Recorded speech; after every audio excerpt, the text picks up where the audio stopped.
ஹைமா, என்னப்பா? என்ன பண்ணுறீங்க? உட்காந்துருக்கேன். காஃபி சாப்பிட்டீங்களா? இப்போதான் சாப்பிட்டேன். ஓகே, சரி. ஒரு வீடு கதை. சொல்லுப்பா. ஓகேயா? சொல்லு. நான் சொல்கிறது நல்லா கவனிக்கணும். சரி. பாருங்க, சதீஷோட அம்மாவுக்கு 3 பசங்க. சதீஷோட அம்மாவுக்கு 3 பசங்க. ஓகேயா? ஃபஸ்ட்டு பையன் பேர் ரமேஷ். ரமேஷ். 2வது பையன் பேர் சுரேஷ். சுரேஷ். அப்போ 3வது பையன் பேர் என்ன? 3வது பையன் பேர் நல்லா யோசிங்க. ரமேஷ், சுரேஷ்.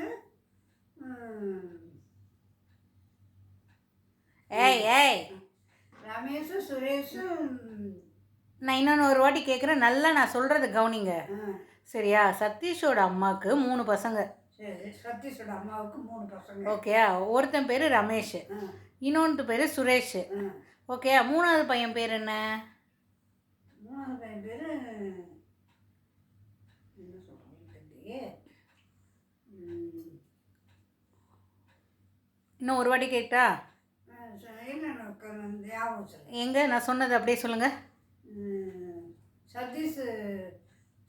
சதீஷுக்கு அம்மாவுக்கு 3 பசங்க. ஓகே. ஒரு பையன் பேர் சுரேஷ். இன்னொரு பையன் பேர் ரமேஷ். 3வது பையன் பேர்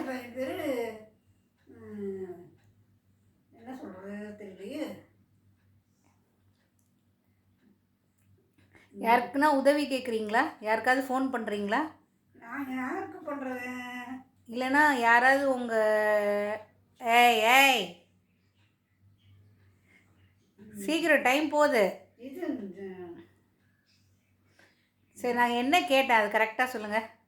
சதீஷ் அம்மாவுக்கு 3 பிள்ளைங்க. சரி. ஒருத்தர் பேர் சுரேஷ்.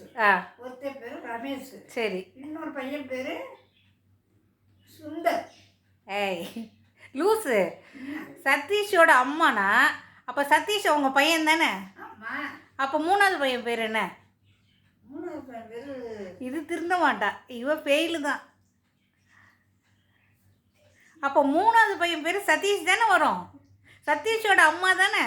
ஓ ஆமாடி. Loose loose. சரி. சரி, இன்னொன்று கேட்குறேன். ஒரு மாம்பழத்தில் 10 ஈ உட்காந்துருக்கு. சரியா? நான் ஒரு ஈயை டமான்னு அடிக்கிறேன். மீதி எத்தனை ஈ அந்த மாம்பழத்தில் உட்காந்துருக்கோம்? பரவாயில்ல, அறிவு இருக்குது.